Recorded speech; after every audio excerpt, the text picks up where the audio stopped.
So here we are in early September. It is the best time to be outside. Plants have grown fully, everything looks lush and green, especially this year with all the rain we've had. Now, it's also a time that we have to start preparing for winter because it's soon coming along, and there are lots of chores and tasks if you do in the fall will be much better for you and your garden in the spring when it all comes back. Look at these flowers. Just look at this plant, this hibiscus, radiating happiness. Now, what I've got in store for you today are several fun activities, I'm calling them. They're things you can do now that will pay dividends later on next year. So let's start with fun activity number one.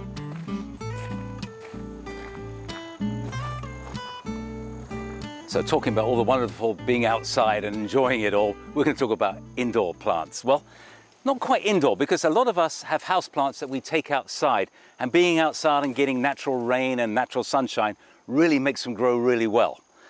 But the problem with being outside is that insects can land on, they can lay eggs in there, and when you bring your plants in, when it gets a little bit colder, you might be bringing those insects in. So a couple of things I do early on are to make sure I'm cleaning out the insects. And I'm using, you hear more and more of it, neem oil. It's an Indian nut tree. They extract the juice from it all, the oil from it all, and you put like a teaspoon in a pint. It goes a long way and is relatively cheap. Drench it absolutely thoroughly. And the secret is to turn it on its side and get the underside of the leaves as well. I'm getting the soil as well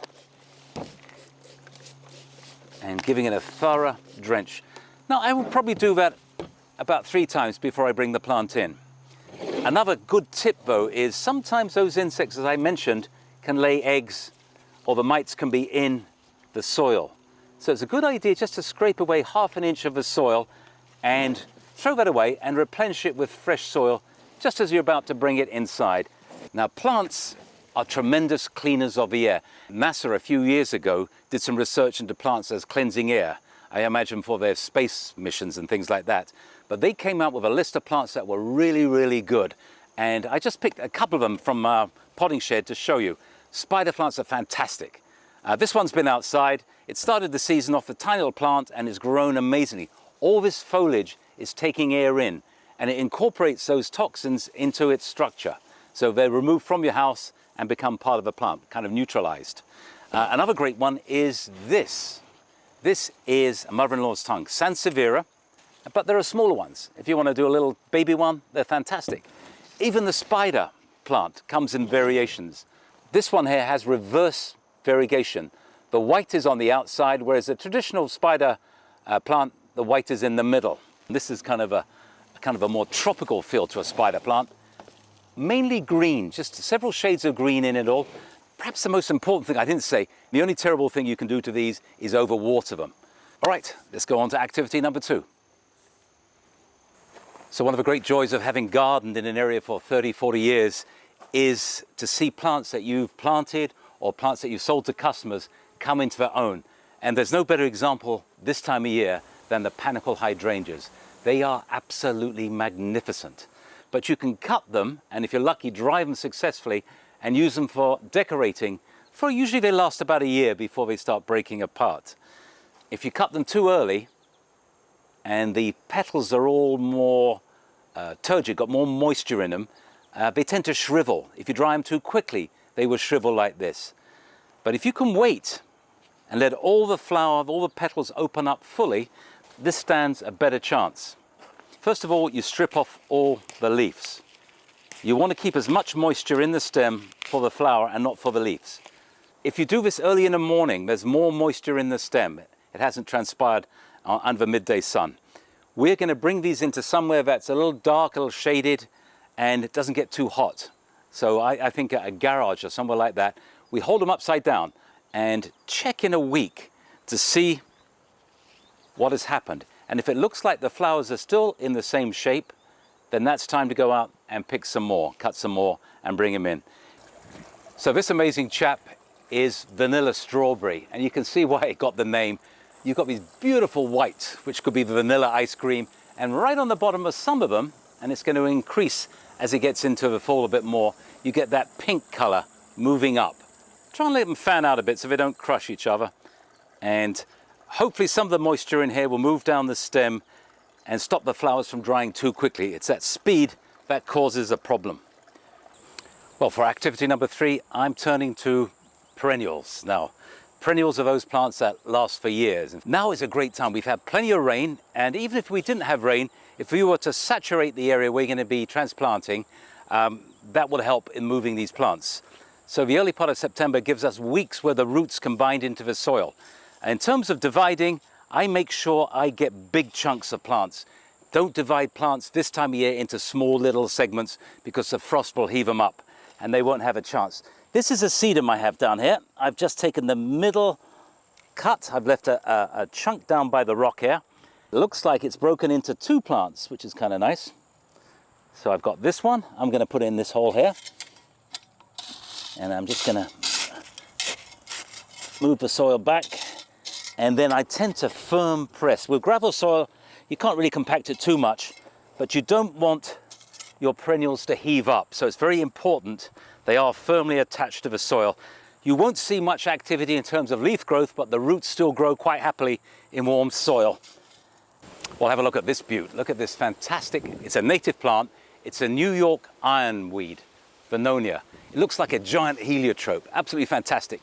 But the reason I went up here was to show you this. This is a Baptisia, false indigo, blue towers, amazingly big blue lupin-like flowers earlier in the season.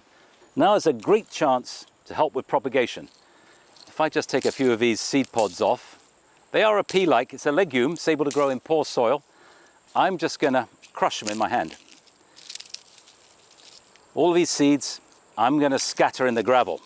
They don't all germinate, but what they're gonna do is go through a cold period. A lot of seeds, and I think the Baptisia is one of them, it does need a cool period. The seeds need to be chilled a bit before they germinate in the spring. Some people put their seeds in a refrigerator to keep them below 40 degrees, and that does the same job. Now don't go away. When we come back, I've got more fun activities for you to do in your garden right now. I mean, not right now, but sometime in the next few weeks. Well, welcome back to Home and Backyard. We're continuing with our fall gardening tips. We're on number 4, and it is to deal with lawns. It is a good time to go and inspect your lawn. This season it's been fantastic with all the rain we've had. The grass has grown really well, so have some of the weeds. So right below me here is Creeping Charlie, which is a real nuisance over the last few years in a lot of people's yards because I've had lots of questions about it. Dandelions are existing. There's a dandelion there, and there's some little patches of clover here. If you put weed and feed down, you can kill that as well. But clover is a leguminous plant. It is a nitrogen fixing one. It takes atmospheric nitrogen and incorporates into its plant body. And when it dies, it releases nitrogen back into the grass, into the soil where the grass grows. And so it can actually keep your grass pretty green. So in terms of weed killers, if you have to use one, then I would spot treat. Mix up a Weed B Gon type thing in a spray and spray just where the problem weeds are, and that will cut down the amount of chemical you're using in your yard. Remember, let the grass grow a bit longer, and that tends to suppress a lot of weeds, and then you should have a nice lawn. The grass is so good this year, I'm not even thinking of adding a fertilizer. I've got 3 little crab apples here, and talk about when you go to select a tree, just make sure that there's no damage to the stem. The leaves look fairly healthy. The new growth particularly, the earlier leaves might be small, but the new growth, if it's big and nice and lush, it says that the roots have taken nicely. The soil level is about there. So in our area, I would only dig a hole that's probably about 6-7 inches deep. Doesn't seem a lot, does it? But I will loosen the soil about 3 times the diameter of this, so it'd be out about here. You don't have to add a lot of amendments to the soil. Peat humus, stuff like that, just a tiny bit maybe, not a fertilizer. I'm looking down here and I'm seeing roots exposed, so I have to actually bury this tree a little deeper to bring it up a little bit more, just to cover those roots. Now, one of the real killers of trees is often overwatering. If you overwater it, you damage the roots and the leaves dry out, and then people give it even more water, thinking it's still too dry. Don't overwater it. If we've got natural rain, that's good. Put a large ring of mulch around your tree. Don't put it against the stem. Leave it open, about 6 inches around open, so you can see the existing soil. Animals can be a real nuisance. So I'm going to suggest putting a good tree guard. These tree guards can stay on all year round. The tree guard stops the deer, the male deer, from rubbing their antlers in the fall and girdling the tree. It will also stop rabbits from coming in there because they do like the bark of fruit trees, and a crabapple is one of those fruit trees. Now I've noticed this one has these suckers from a base. Most of these modern day trees are grafted onto a rooting stock. If I can rip them off, that's fine. If you cut them, they tend to reshoot. So a good, smart, oh, this one's got a little root system, look at that. So not only was it attached to the root, but it also formed its own roots. But it's not the same tree as this. It's just a rooting stock which is designed to grow into the soil quickly and give your plant, the desired plant up here, more of an oomph. If you need any answers to questions or some of the things I've demonstrated, do come down to Greystone Gardens. We'll love to see you soon.